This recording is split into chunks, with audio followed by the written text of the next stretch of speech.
एक परिवार में एक लड़की होती है। लड़की सो रही होती है, तभी उसकी माँ एक लाठी लेकर आती है और दोस्तों उस लड़की के सर पर उस लाठी से कई बार वार करती है। उस लड़की को उसके दादी दादा बचाने के लिए बीच में आते हैं तो वो महिला कहती है कि आज हट जाओ, आज मैं इस कुलच्छनी को नहीं छोड़ूंगी। इसकी वजह से मुझे अड़ोस पड़ोस में सारी बातें सुननी पड़ती हैं। लोग कहते हैं कहाँ से लेकर आई है, ये तुम पर तो बिल्कुल भी नहीं गई है। दोस्तों इस लड़की के सर में गहरी चोटें होती हैं। गहरी चोटों के साथ साथ घर में ये महिला इसके सर की मलहम पट्टी भी नहीं कराती है। 1 महीने के भारी कष्ट में ये लड़की इस दुनिया से चली जाती है। दादा दादी बहुत कोशिश करते हैं इस लड़की को बचाने की और इसका इलाज कराने की, लेकिन वो लड़की नहीं बच पाती है पैसों की कमी के कारण। आखिरकार ऐसा क्यों हुआ? एक माँ, सगी माँ इतनी निर्दयी कैसे हो सकती है और कैसे अपनी कोख से जन्मी हुई बेटी को पड़ोसियों के और दुनिया के ताहनों को सुनकर इस दुनिया से दूर भेज सकती है? क्या माँ शब्द पर अब कई सवाल खड़े नहीं हो रहे हैं? क्या वो माँ माँ कहलाने लायक थी? अरे अपने आंचल से तो अगर पत्थर और ईंट भी निकले तो वो भी प्रिय लगते हैं, प्यारे लगते हैं। फिर एक धड़कन, दिमाग, दिल और ऐसी लड़की माँ को प्यारी क्यों नहीं लगे? दोस्तों आज की जो स्टोरी है पुनर्जन्म से भले ही जुड़ी हुई है, लेकिन एक इंसानियत को भी शर्मसार करती है। क्या कोई माँ इतनी निर्दयी हो सकती है? क्या कोई माँ ऐसा कर सकती है? और क्यों दुनिया ताहने मारा करती थी उस माँ को? आखिर इन सब चीजों की वजह क्या होती है? वजह जब आप लोगों के सामने रखूंगी तो आप सोचोगे कि क्या ये भी कोई वजह है जो माँ ने इतना बड़ा कदम उठाया। तो चलिए इस कहानी की तरफ चलते हैं। कहानी की शुरुआत होती है झारखंड में एक क्रिश्चियन फैमिली रहती है। क्रिश्चियन फैमिली में एक कांति नाम की लड़की होती है। कांति अपने माँ के गर्भ में होती है और कांति के दादा दादी होते हैं और पिता होता है। कांति जब अपनी माँ के गर्भ में होती है तो इसकी माँ ज्यादा बीमार रहती है। अब कांति का जब जन्म होता है तो दोस्तों जन्म से ही कांति को एक बीमारी थी। बीमारी क्या होती है कि कांति का जो चेहरा होता है उस पर मस्से जो होते हैं, इसकी बीमारी कांति को गर्भ से ही आई थी। कांति को देखकर कांति की मां डर चुकी थी, क्योंकि कांति काले रंग पर थी और चेहरे पर बहुत सारे मस्से पूरे बदन पर थे। वो इतनी जोर से चीखती है उस लड़की को और वो उसे अपने आप से दूर कर देती है। लेकिन वहीं पर बैठी हुई दादी अपनी पोती को गोद में लेती है और कहती है कि देखो कितनी सुंदर गुड़िया है और तुम क्या कह रही हो। इसके बाद वो महिला बिल्कुल भी अपनी बेटी को पसंद नहीं करती है। घर आती है। घर आने के बाद यहाँ पर कांति पर ध्यान नहीं दिया जाता है। कांति बचपन से ही माँ के आंचल से दूर रहती है। दादी उसे निप्पल में दूध या एक शंख होता है, शंख में दूध भरकर पिलाया करती थी, क्योंकि पुराने जमाने की बात होती है और दादी ही कांति का पालन पोषण कर रही थी। माँ उसे देखकर अगर किसी शुभ काम के लिए जा रही है तो वहां भी रुक जाया करती कि इस मनहूस का चेहरा मेरे सामने आ चुका है। पिता जिसकी तरफ वो लड़की शायद उम्मीद से देखा करती थी कि मेरे पिता मेरे लिए सहानुभूति दिखाएंगे, कि मेरे पिता मेरे प्रति प्यार और प्रेम दिखाएंगे, लेकिन वो पिता भी ऐसा ही नकारा और निकम्मा निकलता है। दोनों पति पत्नी उस लड़की को बिल्कुल इग्नोर करते हैं, यानी वो बिल्कुल उसे भूल जाते हैं। लेकिन दादा दादी जो उनकी बेचारे के पास पैसे होते हैं, उनसे उस पोती का ख्याल रखना, उसे तरह तरह के सामान दिलाना। अब यहाँ पर कांति 4 साल की हो जाती है। 4 साल की जब कांति हो जाती है तो दादा दादी पोती पर बहुत लाड करते हैं। उन्हें कोई फर्क नहीं पड़ता कि उनकी पोती एक काली लड़की है और जिसके शरीर पर एक बीमारी मस्से जैसी है। 4 साल की बेटी को लेकर दादा दादी ने जो पैसे इकट्ठा किए थे, उन पैसों को लेकर डॉक्टर के पास जाते हैं। डॉक्टर से कहते हैं कि डॉक्टर साहब, काली बेटी तो चल जाएगी, क्या इन मस्सों का कोई इलाज है? लेकिन दोस्तों ये मस्से लाइलाज थे। डॉक्टर भारी कोशिश के बाद भी इन्हें ठीक नहीं करा पाता है और घर में इतने पैसे नहीं होते हैं। अब घर वालों की समझ में आ चुका था, कांति के दादी दादा की समझ में, कि हमारी पोती को इसी हालात में इस समाज का और इस दुनिया का सामना करना पड़ेगा। दोस्तों पड़ोस के लोग भी कांति से घृणा करते हैं। अब ये कांति के हाथ में तो नहीं था जो कांति से घृणा करते हैं, कांति धीरे धीरे बड़ी होती है। बड़ी होने के साथ वो पड़ोसियों का और रिश्तेदारों की आलोचना सहन करती है। माँ जो बात बात पर ताने मारती है, कहती है कि तू मेरा खून नहीं हो सकती। कांति जब अपनी माँ से एक लफ्ज कहा करती तो दो उसके गाल पर तमाचे रखा करते। कांति हमेशा अपनी दादी दादा के पास रहती है। कांति जब 10 साल की होती है तो माँ का दिल जीतने के लिए कभी झाड़ू करती है, कभी पोछा करती है, घर के कामों में अपना माँ का हाथ बटाती है और बर्तन भी साफ करती है। लेकिन जैसे ही खाने की तरफ बढ़ती है तो कांति की माँ धक्का देकर रसोई से उसे बाहर निकाल देती है कि तुम जैसी घृणा वाली ऐसी लड़की से क्या हम खाना खाएंगे, निकलो यहाँ से। कांति बहुत कोशिश करती है अपने माँ बाप को मनाने की या उन्हें रिझाने की कि ये मेरी तरफ ध्यान दें, मुझसे प्यार करें, क्योंकि वो सब बच्चों को देखा करती थी। कोई भी उसका दोस्त नहीं था। एक 10 साल की लड़की अपने आप को असहाय और लाचार महसूस करती है। अब एक कांति जब 13 साल की होती है तो दोस्तों पहली बार इसका महीना आता है, यानी पहली बार इसको जब पीरियड आते हैं तो यहाँ पर दादी ही सब कुछ बताती है। माँ ने बिल्कुल अपनी जिम्मेदारियों से मुंह फेर लिया था। कड़े शब्दों में उस माँ की निंदा करते हैं। कैसे किस्म की माँ थी जो अपनी बेटी के साथ ऐसा कर गई। दोस्तों इसका पहला महीना चल रहा था, पीरियड चल रहा होता है। दादी ने शिक्षा दी थी। अब यहाँ पर जो हार्मोन्स के बदलाव होते हैं उन्हीं से लड़कियों के शरीर में बदलाव होते हैं। कांति आज अपनी माँ से लड़ जाती है। कहती है कि जन्म क्यों दिया जब तुम मुझे अपनी बेटी नहीं मान सकती। दरअसल कहां से लड़ाई शुरू होती है, कांति दरवाजे पर खड़ी हुई होती है और उसकी माँ कहीं रिश्तेदारी में जाती है। तो यहाँ पर जब कांति सामने से मिल जाती है, हालांकि कांति को सख्त बोला गया था कि तुम मेरे सामने नहीं आ सकती, लेकिन कांति थोड़े से ध्यान नहीं रहता है।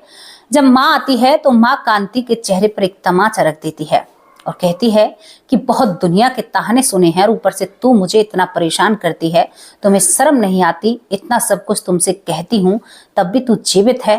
तुमने मेरा जो कलेजा है वो भर दिया है, मैं तुम्हें रखना नहीं चाहती हूँ। अब कांति थप्पड़ को खाते ही उलट वार करती है। कहती है कि कैसी माँ है तू, तू हमेशा मुझसे यही सब कुछ कहती रहती है। क्या तुमने माँ का फर्ज निभाया? जब इतनी ही तुम्हें आग लगी थी तो तुम मुझे पैदा मत करती। तेरे गर्भ से निकली हूं और तू मुझसे ऐसे बातें क्यों करती है? तेरे प्यार के लिए माँ मैं हमेशा तड़पी हूं। दोस्तों यहाँ पर कांति कहती है, उसके बालों को पकड़कर और अंदर खींच कर लाती और कहती है कि मुझसे जुबान लड़ाती है, तेरी जुबान इतनी ज्यादा बड़ी हो गई, और उसे एक बरामदा जो होता है उसमें फेंक कर मारती है। वहीं पर लकड़ियां रखी हुई थी जिनसे चूल्हे पर काम किया जाता है, और कांति की माँ उन लकड़ियों को उठाती है, उनमें से एक, और उससे कांति के ऊपर वार करने लगती है। अब वो कई बार उसके सर में उस लकड़ी से करती है, और जैसे ही वो लकड़ी उसके सर में लगती है तो फर्श पर खून आने लगता है। कई जगह चोटें सूजने लगती हैं। इतनी बुरी तरह से उसको सिर को पीटा गया था। अब यहाँ पर दादी दादा कांति को बचाने की कोशिश करते हैं।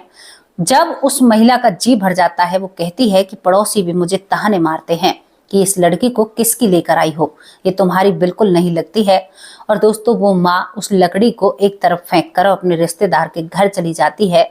बेटी जिसके सर से खून बह रहा था, उसने अपनी बेटी की तरफ ध्यान ही नहीं दिया। कितनी ताज्जुब भरी बात है। सच में ही वो माँ कहलाने लायक नहीं थी। दादी दादा अपनी बेटी को उठाते हैं और एक नॉर्मल से डॉक्टर को बुलाते हैं, और वहां पर बेटी की पोती की पट्टियां कराई जाती हैं। जब सर की पट्टियां होती हैं तो डॉक्टर कहता है कि आपको इन्हें बड़े हॉस्पिटल में ले जाना चाहिए क्योंकि इनके सर में ज्यादा चोट है। अब पैसे बेटे बहू के तो पास थे, लेकिन दादा दादी के पास नहीं होते हैं। वो चोटें, वो सूजन बढ़ती जाती है, सिर में काफी सूजन होती है।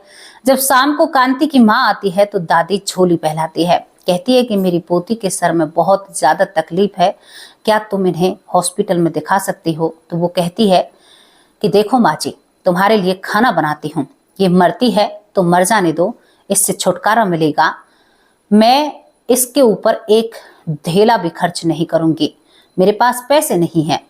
दोस्तों ये क्रिश्चियन परिवार था, चर्च जाया करता था। जो कांति होती है अब वो भगवान से डोर लगा लेती है।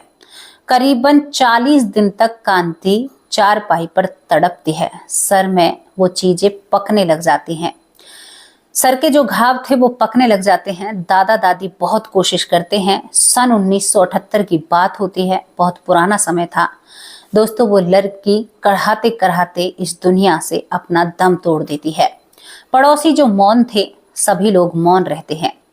अब यहाँ पर जो कांति होती है इसे दफना दिया जाता है, क्योंकि क्रिश्चियन धर्म में थे। सब कुछ यहाँ पर लग रहा होगा कि एक कहानी समाप्त हो गई, लेकिन अब एक नई कहानी प्रकृति रचने वाली थी। इतिहास लौटकर सामने आता है दोस्तों। यहाँ पर कांति का पुनर्जन्म होता है और करीबन 1982 में कांति बिहार के कटिहार जिले के एक गांव में जन्म लेती है। जब कांति का दूसरा या पुनर्जन्म होता है तो कांति सर पर कई चोटों को लेकर पैदा हुई थी। 1982 की बात होती है और कांति का जन्म हो जाता है। कांति अब की बार इतने अच्छे घर में आती है कि जो माँ बाप हैं कांति के लिए जीते मरते हैं। कांति का रूप बहुत सुंदर था, बहुत ही खूबसूरत थी। गोरी चिट्टी सुंदर और बहुत खूबसूरत कन्या थी। पंडित को नामकरण के लिए बुलाया जाता है, बड़ी खुशी मनाई जाती है। बिहार में दोस्तों एक मछुआरे के घर ये पैदा हुई थी। यहाँ पर ये मच्छियों का काम करते हैं इसके जो माता पिता होते हैं, और इसका नामकरण रखा जाता है तो इसका नाम अब की बार अंदू रखा जाता है। अंदू नाम से इसे बोला जाता है और अंदू बहुत ही खूबसूरत थी। अंदू धीरे धीरे बड़ी होती है, लेकिन अंदू की माँ सर में जो चोट लगी हुई थी उनसे काफी परेशान थी। डॉक्टर को दिखाती है तो डॉक्टर साहब कहते हैं कि किसी किसी बच्चे को जन्म से ही ये चीजें आती हैं, वक्त के साथ ये सारी चीजें अपने आप को ठीक कर। यही सब कुछ चलता रहता है। कांति बहुत ज्यादा रोया करती, इसके सर को अगर कोई हाथ लगाया करता तो ये बहुत ही ज्यादा रोया करती और बहुत देर तक तो ये बंद भी नहीं हुआ करती। माँ को प्रतीत होता है कि कहीं मेरी बेटी का सर दुखता तो नहीं है, तो माँ बड़े आराम से इसकी सर की देख रेख करती है। धीरे धीरे कांति 2 साल की हो जाती है। जब कांति 2 साल की होती है तो वो माँ बाबा इन शब्दों का उच्चारण करने लगती है। जब वो इन शब्दों को बोलती है तो वो कई बार कहती है कि माँ मारेगी। 3 साल की होती है तो जल्दी बोलना और चलना सीखा था। अब यहाँ पर कहती है एकदम से अपनी माँ से कि माँ मुझे मेरी माँ ने मार दिया, मेरी माँ राक्षसनी है, वो राक्षसनी है। जब ये पहली बार ऐसा कहती है तो यहाँ पर जो अंदू की माँ होती है वो समझती है कि मेरी बेटी तो मुझे ही राक्षसनी बता रही है, लेकिन वो समझ रही थी कि ये किसी और का नाम ले रही है। ये और भी बड़ी होती है तो ये बहुत सारी सच्चाई सबके सामने खोलती है। ये अपने पिता से कहती है जो मच्छी बेचने का काम किया करता था कि पिताजी मेरी माँ ने मेरे सर में लकड़ियों से वार किया और मुझे इस दुनिया से दूर भेज दिया। मेरी माँ झारखंड में रहती है, हम क्रिश्चियन धर्म से आते हैं। आज भी वो जीवित होगी पिताजी, मुझे उसके पास जाना है क्योंकि मेरी माँ ने मुझसे बहुत नफरत की थी। पिता अपनी पत्नी से कहता है कि भगवान से प्रार्थना कर कर इस लड़की को पाया है और ये उल्टी सीधी बातें कर रही है, लड़की को समझाओ। और यहाँ पर अंदू को समझाया जाता है कि हम तुम्हें कहीं पर भी नहीं ले जा रहे हैं, लेकिन अंदू को वो प्रतिशोध और गुस्से की आग रहने नहीं दे रही थी। अंदू जब 5 साल की होती है तो अंदू अब अपने आप को संभाल नहीं पाती है। घर से भागना, खाना नहीं कहना, पूरे दिन रात कलेश करना, पिता से बात नहीं करना, और पिता से कह दिया था कि मैं झारखंड जरूर जाऊंगी, मैं अपनी माँ को जरूर दंड देकर आऊंगी क्योंकि मेरी माँ ने मेरे साथ सही नहीं किया, मेरे दादा दादी मेरा इंतजार कर रहे होंगे। दोस्तों अब यहाँ पर माँ बाप पूरी कहानी पूछते हैं। जब अंदू को पूरी कहानी पूछी जाती है तो अंदू कहती है कि मैं झारखंड के क्रिश्चियन परिवार की रहने वाली, मेरा नाम कांति होता है। मैं गॉड को यानी भगवान को बहुत माना करती थी, मैं रोज चर्च जाया करती थी, लेकिन मेरा चेहरा बहुत खराब होता है। इस खराब चेहरे के कारण मेरी माँ ने जन्म देते ही मुझे दूर कर दिया था। दादा दादी ने पाल पोस कर 13 साल की मुझे बड़ा किया और मेरी माँ ने एक लकड़ी से मेरे सर पर वार किया और मुझे इस दुनिया से दूर भेज दिया। बाबा, मुझे उससे अपना बदला लेना है, मुझे उस महिला को देखना है और उसे दिखाना है कि देखो मैं कितनी खूबसूरत हूँ। समय हमेशा एक जैसा नहीं रहता। जब इतना कुछ ये लड़की कहती है, कटिहार की रहने वाली, तो यहाँ पर माँ बाप का दिल पिघल जाता है। इकलौती बेटी थी, इसको लेकर ये झारखंड पहुंचते हैं। झारखंड पहुंचने के बाद ये अपने उस गलियारे को बताती है। जब ये अपने घर में पहुंचती है, अपने परिवार को लेकर खुद लेकर जाती है और खुद रास्ता बताती है। ये एक क्रिश्चियन परिवार में प्रवेश करती है। वहां पर देखती है कि इसकी माँ वहां पर कुछ काम कर रही है। माँ को देखकर ये कहती है कि कैसी है तू महिला, बहुत मक्कार महिला है, तो वो ही डायन है ना जिसने अपनी बेटी को मार दिया था। तो ये माँ गुस्से में आती है और कहती है कि हे, मेरे घर में क्यों प्रवेश कर रहे हो, कहाँ से आए हो, काट डालूंगी। क्या अपनी बेटी को शिक्षा दी है तुमने? मैं इतनी बड़ी महिला होकर और ये मुझसे कैसे बात कर रही है। दोस्तों यहीं पर फिर दोबारा से यहाँ पर अंधु बोलती है, कहती है कि हे, मैं भी तेरी ही बेटी रही हूँ कभी, जब तुमने मुझे लाठियों से मार दिया, लेकिन अब तुम मुझे नहीं मार सकती, मैं दोबारा आ चुकी हूँ। क्या समझती है अपने आप को? पहले मैं अपने दादी दादा से मिलना चाहती हूँ। दोस्तों यहाँ पर कांति की माँ थोड़ी सी हैरान और परेशान हो जाती है कि ये कौन है और ये क्या कुछ कह रही है। इसके बाद पूरे घर में वो कहती है कि दादाजी, दादी जी आप कहाँ पर हैं? तो एक लड़का कहता है कि वो तो इस दुनिया से जा चुके हैं। दीवार पर फोटो लगी थी, उन फोटो को देखकर ये लड़की भावुक हो जाती है, जो 5 साल की अंधु होती है। इसके बाद अंधु उस महिला के सामने खड़ी होती है जो कांति की माँ होती है और उससे कहती है कि अब बता तुझे क्या बात करनी है, तुम्हें लज्जा नहीं आई? क्या मेरे हाथ में था काला होना? क्या मेरे हाथ में था मेरे चेहरे पर मस्से होना? क्या मेरे हाथ में थी ये सारी चीजें? तुमने मुझसे इतनी घृणा क्यों की? तुम भोगोगी, तुम पाओगी और तुम देख लेना, तुमने मेरे साथ जो किया है ना उसका तुम्हें भुगतान करना होगा। दोस्तों जब ये महिला सुनती है ना इन बातों को, तो वो कहती है कि तू कौन है? तो वो कहती है कि मैं कांति हूँ। भूल गई? मुझे तुम्हें माँ कहने में भी शर्म आ रही है। मैं तुम्हारी वही बेटी हूँ जिसके साथ तुमने इतना गलत किया। दोस्तों ये महिला 1 मिनट भी नहीं लगाती है और यहाँ पर अंधु के पैरों में पड़ती है और कहती है कि बेटी, तुम्हारी आत्मा की वजह से मुझे तो बहुत भयानक बीमारी है। मैं कुछ दिनों की मेहमान हूँ और मैं तो कल ही हॉस्पिटल में एडमिट होने के लिए जा रही थी, क्योंकि मुझे आंतों में एक गंभीर बीमारी, कैंसर जैसी बीमारी हो चुकी है। तुम्हें मेरा पेट बाहर की तरफ निकला हुआ नहीं नजर आ रहा? दोस्तों यहाँ पर अंधु को बहुत ही अच्छा लगता है ये सुनकर और वो कहती है कि ये तो कुछ भी नहीं है। उसके बाद ये बहुत खरी खोटी अपनी माँ को सुनाती और कहती है कि मेरे भगवान ने देखो मेरा इंसाफ किया है, क्योंकि अंधु दूसरे जन्म में भगवानों को बहुत माना करती थी। पहले जन्म में वो चर्च बहुत जाया करती थी अपने दुख के साथ। जब भी उसकी माँ उस पर हाथ उठाया करती तो वो चर्च में जाकर बैठ जाया करती। अब यहाँ पर अंधु कहती है कि आपने जो किया है वो आप भुगतोगी और इसी जन्म में भुगतोगी, और प्रकृति ने सब कुछ दोबारा से रच दिया है। अब मैं आपको सजा नहीं दूंगी, अब मेरे भगवान आपको सजा देंगे, जिनको मैं बहुत अच्छे से मानती हूँ। दोस्तों यहाँ पर अंधु चली जाती है, लेकिन अंधु के अंदर जो आग जल रही थी वो जब खैर खबर लेती है तो करीबन आंतों के कैंसर में ही वो 5 से 6 महीने तक ऐसे तड़पती हैं जैसे मछली पानी के बिना तड़पती है। कहते हैं ना कि कर्म सबसे बड़ा प्रधान है, वो घूम फिरकर आपके सामने आएगा, चाहे वो किसी भी रूप में आए। एक माँ ने अपनी सगी बेटी के साथ जो किया था वो माँ आज भुगतने के लिए तैयार थी। उस माँ ने बहुत गलत किया था। दोस्तों ये स्टोरी यहाँ पर भले ही समाप्त हो जाए, इसके बाद ये 5-6 महीने तड़पती है और इसकी मृत्यु हो जाती है। शायद ये अपनी बेटी का ही इंतजार कर रही थी जो दूसरा जन्म लेकर आती है। यहाँ पर अंधु बहुत खुश होती है, अपने माँ बाप के साथ खुशी में खुशी रहती है। लेकिन दोस्तों अंधु को आज तक भी एक बीमारी घेरे हुए रहती है। उसका सर बहुत जोरों से दुखता है, सर में बहुत ज्यादा तकलीफ होती है, दर्द रहता है पिछले जन्म के कारण, क्योंकि उसे वो सोच रह रहकर खाती है। अंधु इस चीज से परेशान है और बहुत ही ज्यादा दुखी है और वो इस चीज को कम करने के लिए भगवान की भक्ति में ध्यान लगाती है। अंधु के सर में इतना दर्द रहता है कि वो अपने सर पर किसी भारी सामान को भी नहीं रख सकते। इसके बाद जो अंधु का पति मिला है, अंधु का, वो उससे बहुत प्रेम करता है, बहुत ख्याल रखता है, उसे कभी कोई काम नहीं करने देता।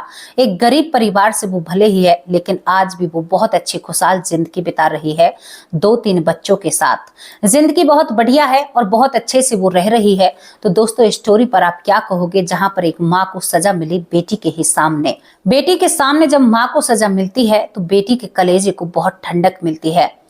तो देखो, रिश्ते हमने धरती पर बनाए हैं, लेकिन ऊपर से हम एक जीव आत्मा बनकर आते हैं। चाहे आप माँ हो या आप बेटी हो, अगर गलत करोगे तो भुगतना पड़ेगा और उसी की तरह भुगतना पड़ेगा। दोस्तों, आज मेरी वीडियो पर एक कमेंट आया। अब मैं उस कमेंट को इस वीडियो पर लगाऊं या ना लगाऊं। उस व्यक्ति ने मुझसे कहा है कि विष्णु एक बहुत बड़ा ढोंगी भगवान है। अरे नालायक, तुम्हें शर्म आनी चाहिए, तुम भगवान के बारे में ऐसा बोल रहे हो। उसने कहा है कि कर्म सबसे बड़ा प्रधान है, भगवान कुछ भी नहीं होते। कौन सी दुनिया में जी रहे हो भाई? मैं तुम्हारा नाम नहीं ले रही हूं, तुम्हें शर्म आनी चाहिए। तुम्हें इस धर्म में पैदा ही नहीं होना चाहिए था अगर तुम ऐसी बातें करोगे। मैं आपका नाम नहीं लेना चाह रही हूं, लेकिन अगर आप एक अच्छे इंसान अब भी हैं, आपके अंदर थोड़ी सी भी अच्छाई है, क्योंकि मैं अपने इष्ट देव के प्रति, मैं अपने भगवान के प्रति उनका बिल्कुल भी अनादर नहीं सुनूंगी। आपको मैं सख्त लहजे में कह दूं, क्योंकि मैं उनकी पूजा करती हूं और मैं उनकी सेवा में हूं, तो मैं बिल्कुल भी अपने भगवान के बारे में ये नहीं सुनूंगी। सेवा मुझसे जैसी भी होती है, लेकिन वो मेरे सब कुछ है, मैं उनको मानती हूं। और जो तुमने एक हाथ लंबा कमेंट किया है ना, भगवानों के ऊपर जो तुमने टिप्पणी की है, मुझे नहीं पता कि तुम कौन सी क्या हो क्या नहीं हो, लेकिन तुम्हें शर्म आनी चाहिए। हाँ, मैंने माना कर्म सबसे बड़ा प्रधान है, लेकिन यहाँ पर तुम क्या वैसे ही पैदा हो गए? क्या कर्म से तुम्हारे हाथ पैर बन गए? क्या कर्म से तुम्हारे जो सर पर बाल हैं ये आ गए? क्या कर्म से तुम एक इंसान के रूप में आ गए? थोड़ा सा जबान को संभाल कर और ढंग से बात करना, वरना बिल्कुल कह रही हूं, चैनल को देखने की कोई जरूरत नहीं है। मैं आपके एक व्यू से ना ही तो कहीं ऊंचाइयों पर पहुंच जाऊंगी और ना ही नीचे जाऊंगी, लेकिन बिल्कुल भी मैं बर्दाश्त नहीं करूंगी मेरे भगवान के बारे में अगर आप गलत सलत बोलोगे। बिल्कुल, आज आपका नाम नहीं लिया है तो सख्त लहजे में आपको बता रही हूं, बिल्कुल भी बर्दाश्त नहीं किया जाएगा। दोस्तों, दूसरी तरफ मेरा एक और भाई है जो मुझे पढ़ाने की कोशिश कर रहा है। सुनो मेरे भाई, मैं जैसी भी हूं ठीक हूं, गलत बोलती हूं, अच्छा बोलती हूं, मेरा जो परिवार है उसे अच्छा लगता है। आप एक एक शब्द का जिस तरह से उच्चारण करके मुझे बता रहे हैं, मेरे मुख से जैसे शब्द निकलते हैं वो भगवान निकलवाते हैं और मैं बोलती हूं।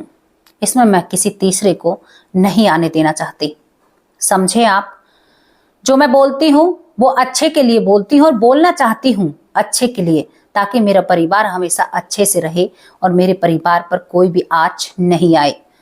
आपको बता दूं, आप मेरे परिवार का हिस्सा नहीं है और जो मेरे परिवार का हिस्सा है मैं उन्हें बहुत पसंद करती हूं और उनके लिए मैं हमेशा उनके साथ खड़ी रहूंगी और उनके लिए मैं सब कुछ करने के लिए तैयार हूं, क्योंकि मेरा परिवार मेरे लिए हमेशा कंधे से कंधा मिलाकर तैयार रहता है।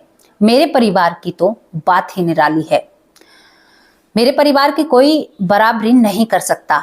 मेरा इतना बड़ा परिवार मेरा बहुत ख्याल रखता है और मुझे आप जैसे लोगों की जरूरत भी नहीं है। मैं अपने परिवार से बहुत खुश हूं। तो भाई, आपने जो भगवानों के ऊपर टिप्पणी की है, मैं आपसे अभी कह रही हूं, उसको अभी हटाइए। मैं अपने हाथों से नहीं हटाना चाहती, मैं आपके हाथों से हटवाना चाहती हूँ, बिल्कुल हटवाना चाहती हूँ और आपको वो कमेंट डिलीट करना होगा। तो दोस्तों, आप लोगों को ये स्टोरी कैसी लगी, जहां पर घूम फिरकर एक महिला को उसका दंड मिला, भगवान ने सब कुछ सही कर दिया। मैं मानती हूँ भगवान को। इस व्यक्ति ने कहा है कि क्या होते हैं भगवान? मैं कहती हूँ बहुत कुछ होते हैं। उनके ही बल से हम आज यहाँ पर बैठे हैं और उनके ही बल से मैं आप लोगों से बातें कर रही हूँ। मैं तुच्छ सी दिखने वाली, मेरी क्या औकात जो मैं किसी से बात कर जाऊं, अगर उनका बल मेरे पास ना हो तो मूर्ख इंसान, उस दुनिया से बाहर आकर इस दुनिया को देख जो तेरा इंतजार कर रही है। ज्यादा नहीं कह सकती, क्योंकि कहते हैं ना कि जिस इंसान के अंदर गंदगी भरी हुई होती है, आप कितना भी साफ कर लीजिए, कहीं ना कहीं किसी कोने में वो रह जाती है।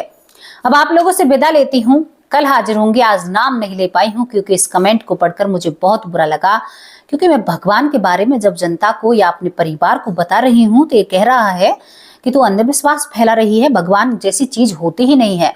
वाह भाई वाह, कैसे कैसे लोगों से पाला पड़ता है। क्या कहूं मैं अब आप लोगों से। चलो कोई बात नहीं है, लेकिन मैं अपने परिवार का नाम आज इसी वजह से नहीं ले पाई हूं। कल की वीडियो में आप सभी लोगों के नाम के साथ हाजिर होंगी। तब तक के लिए नमस्कार, जय हिंद, जय भारत।